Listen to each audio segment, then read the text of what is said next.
see right there. You can see in the screen. It says Baugh has a real sense of Shane Meadows in tone and feel. You all know I love Shane, and I feel this is the director we should all look out for going forward. Told you.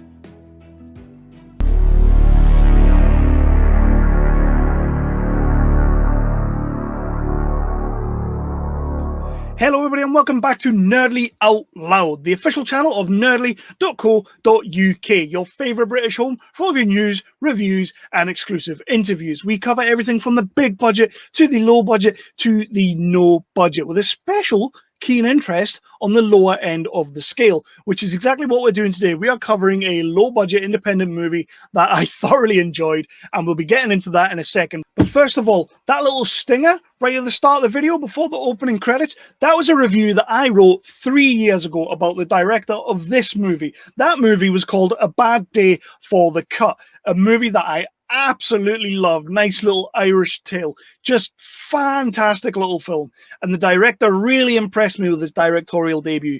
And yes, I said this was a director we should be looking out for going forward. Now here he is with his second feature, but we will get into that in a minute. And first of all, I'm going to ask you all to do something that all the best YouTubers on the planet do much better than me, much better than anyone else. They ask you to like, subscribe and to hit that bell. And if you want, you could always share it. That would be pretty awesome too. We are on the road to 1,000 subscribers and we want to get there, but we kind of need your help. So that's why we ask you, hit that like, it helps the algorithm, hit that subscribe, it helps us grow, and ding that bell because it helps you know when we have a new video coming out. And I'm sure you are all really excited when I put out a new video. This one is a review. We are still doing interviews. They will still be coming out regularly. But right now, I'm having fun doing this. And this was a movie that I had to talk about the second I finished watching. So what we're going to do is we're going to stick to the general routine that we have come up with. We are going to cover the synopsis. We will then go into the cast and the crew. We will then go into what I love and what I didn't love, finishing up with the Nerdly ranking, which is only my ranking, not that of Nerdly, but it is a Nerdly ranking. And yeah, that made a lot more sense in my head than it did out loud. Let's do this. Some things are older than science, older than God. The earth has its own secrets. And if you get close enough, you'll hear it.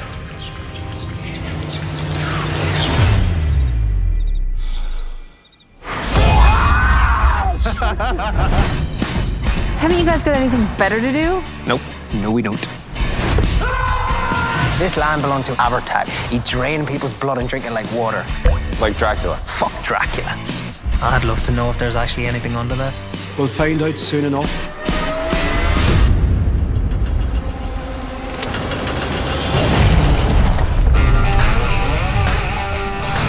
I saw something weird. Whose foot's that? Fuck this, I'm out! So The Boys from County Hill is a story about a young man named Eugene Moffat, who pretty much has very little direction in life. His dad wants him to join the family business. His friend is leaving for Australia, and he doesn't really have that much of a direction. He just likes going out and getting pissed. And when the odd tourist comes around, he likes to scare them with the local myth or folklore of the town that the original vampire comes from there. And that's where Bram Stoker got his idea for Dracula. There is even like a pile of stones which act as a kind of coffin burial ground in the middle of a field, which is where he lives. Things kind of carry on and we get a little bit of story, we get a little bit of introduction to our characters, and then one night he's out drunk with his best friend who is leaving, remember, and he is accidentally killed. Yeah, he is impaled on a pile of rocks by a ram. Let that one sink in. Because his friend died on a pile of rocks where an ancient vampire may or may not be buried, and it's an Irish story, and it's quirky as shit, and it's a movie, we start to have some spooky happenings. And that's where the movie just starts to live and breathe.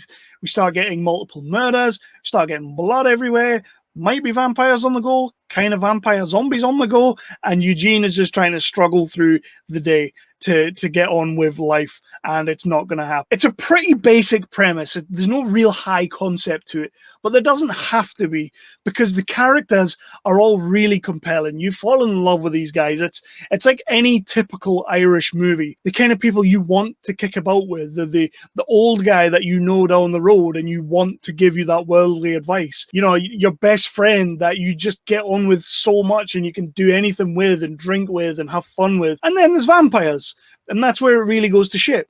But we've all been there, haven't we? We've all been there. So let's talk a little bit about the cast, because I genuinely really like this cast. And Chris Baugh, why he casted amazingly for his original movie, A Bad Day for the Cut. For this movie, he really, really pulls out the bag. We have Jack Rowan, who you may remember from Peaky Blinders. He's a great character. I really buy the character. I really buy this actor. He does enough to make me just love what he's doing in this film.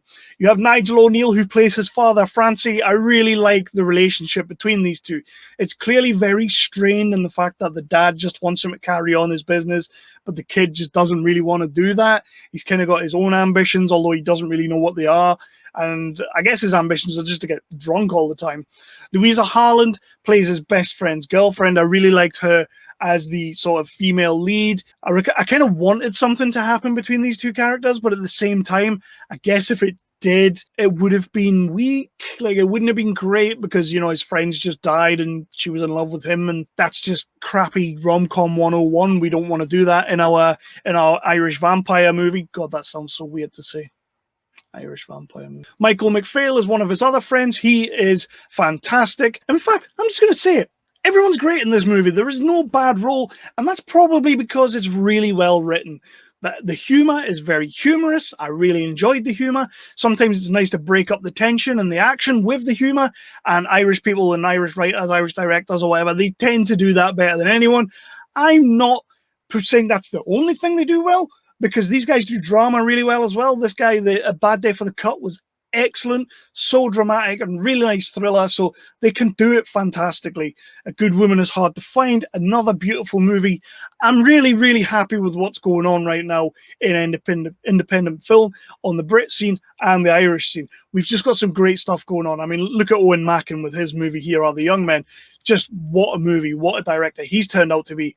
So I'm well aware that we can pull out the punches when we need to, but sometimes a nice Irish vampire movie is just what you need. And he brought it with this. The levels of tension that we get to, it's so rarely seen in a comedy, like so rarely seen in a low budget film. So he does brilliant with the tension, he does brilliant with the comedy, and some of the action is brilliant. So I really like the story, and it's just a great little film. I don't really know what else to say. Do I have any gripes with the movie? Of course I do. No movie's perfect, but I'm not going to sit here and pull nitpicks on it, because I think for everything it does wrong, it does 20 other things superbly right. This is a director that I've already said 3 or 4 years ago we need to keep an eye on. This movie just reiterates that fact. We have to be keeping an eye on him. We have to see what he does next. I, for one, will absolutely be watching anything he does. Jack Rowan is definitely somebody we should be watching out for again. He is someone that is going to go places. Everyone in the cast is super perfect. And even John Lynch, if you know the name, you know the guy. He's been in many, many movies. He's such a good actor. I really, really like John Lynch. And in this, he kind of steals it again, pulling it out of the bag with the grieving father routine. I just really, really rate this film. I want everybody to check it out. I'm going to give it a strong 4. A strong, strong 4, because I guess I wanted it to be longer. Is that a bad thing? That's not a bad thing, is it? That's not a bad thing, right? It's not. Will we go up to 4.5? Screw it. Let's go 4.5.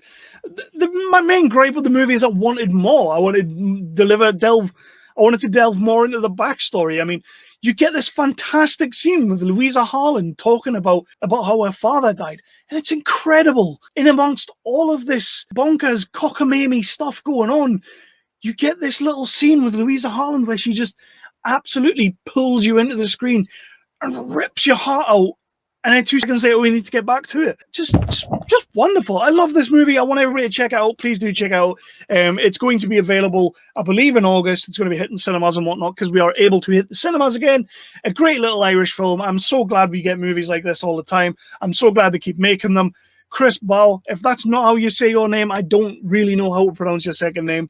However you pronounce it, you're a director that I very much have my eye on. I loved A Bad Day for the Cut, and I knew when this movie was coming around, I had to check it out as well. I may even reach out. So yeah, this has been Nerdly Out Loud. My name has been Kevin Harland, and we are the official channel of nerdly.co.uk, your favourite British home for all of your news, reviews, and exclusive interviews. Of course, there are many other reviewers on our website, including the magical, wonderful Phil Wheat, but there are many other reviewers over there. Please do check out their stuff. My review is not that of Nerdly. It's just the most important view on Nerdly, obviously. I should be getting a little crown thing and like a belt to go over there, but I don't have one. So, yeah. Boys from County Hill, it's a 4.5 out of me. I love this movie. I can't wait to see what we get next. If they want to do a sequel, I'm all for that. If they don't, I'm all for that too. It's perfectly fine by me.